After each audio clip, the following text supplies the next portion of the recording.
नमस्कार मित्रों, गणेश उत्सव समाप्ति की ओर है। अब आखिर सवाल ये उठता है कि गणेश उत्सव मनाया क्यों जाता है और इसका गूढ़ रहस्य क्या है। आप लोगों को ये पता नहीं होगा कि गणेश उत्सव एक गणेश साधना के रूप में की जाती है। इसमें अपनी समस्याओं का निवेदन किया जाता है और 10 दिन के लिए या क्षय तिथि होने से कभी कम ज़्यादा भी हो जाती है।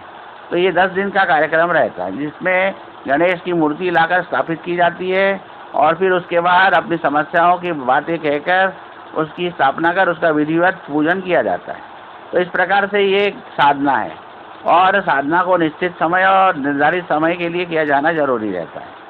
शरीर के मूलाधार चक्र, जो शरीर का सबसे निचला हिस्सा होता है, उस पर इसका स्थान रहता है, जहाँ ये गणेश महाराज जी इसके आए स्वामी रहते हैं।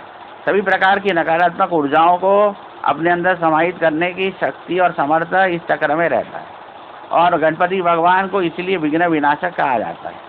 सभी प्रकार की जो विनाशक शक्तियाँ रहती है वो इसके अंदर समाहित हो जाती है, जो विधिवत इनका पूजन करता है। इसलिए जो मूर्ति गणेश उत्सव के दौरान लाई जाती है उसके अंदर सभी प्रकार की नकारात्मक ऊर्जाएँ संग्रहित हो जाती हैं। इसलिए ऐसे मूर्ति का अपने पास रखना उचित नहीं होता है।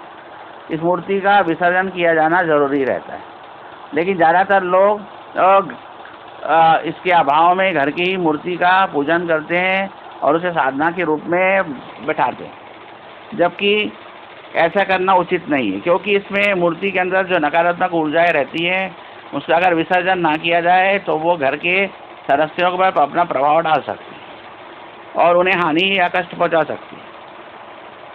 क्योंकि इन्हें विघ्न विनाशक कहा जाता है, तो इनकी मूर्ति के अंदर साधना करने पर और गणेश उत्सव मनाने पर सभी नकारात्मक ऊर्जाएं समाहित हो जाती हैं और इसलिए इनका विसर्जन करने ही श्रेष्ठकारी रहता है। लेकिन ज़्यादातर सनातनी आजकल ये केवल दिखावे के लिए करते हैं, अपनी मर्जी से मूर्ति लाते हैं, अपनी मर्जी से पूजा करते हैं और जब चाहे इसका विसर्जन कर देते हैं और इस प्रकार से नकारात्मक ऊर्जाओं का संग्रहण होकर वो पूजा करने वाले के ऊपर ही प्रभाव डालती है।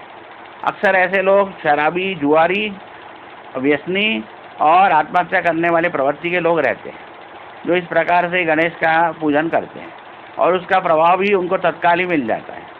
इसलिए जो गणेश उत्सव मनाया जाता है वो एक साधना है और उसके साधना के नियमों का अगर पालन करने की क्षमता हो तो ही गणेश उत्सव मनाना चाहिए।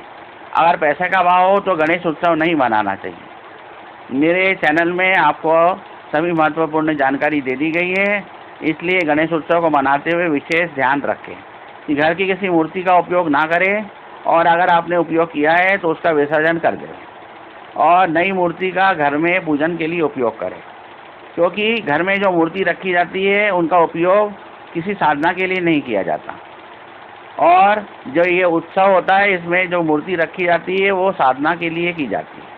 तो धर्म दिखावे का विषय नहीं है, यह आस्था और गोपनीयता का विषय है। सभी सनातनियों को इस बात का ध्यान रखना चाहिए और मूर्खता के चक्कर में, आडंबर के चक्कर में इस कार्यक्रमों का आयोजन नहीं करना चाहिए, क्योंकि इससे लाभ होने के बजाय करने वाले को हानि होती है, ऐसा देखा गया है। ये गूढ़ रहस्य हमारे ज़्यादातर तंत्र शास्त्र की किताबों में बताया गया है, लेकिन आजकल के लोगों को इसके बारे में ध्यान नहीं रहता। इसलिए मैंने ये वीडियो बनाया है। आप लोगों को उम्मीद है कि आप इसके सब्सक्राइब करेंगे, लाइक करेंगे।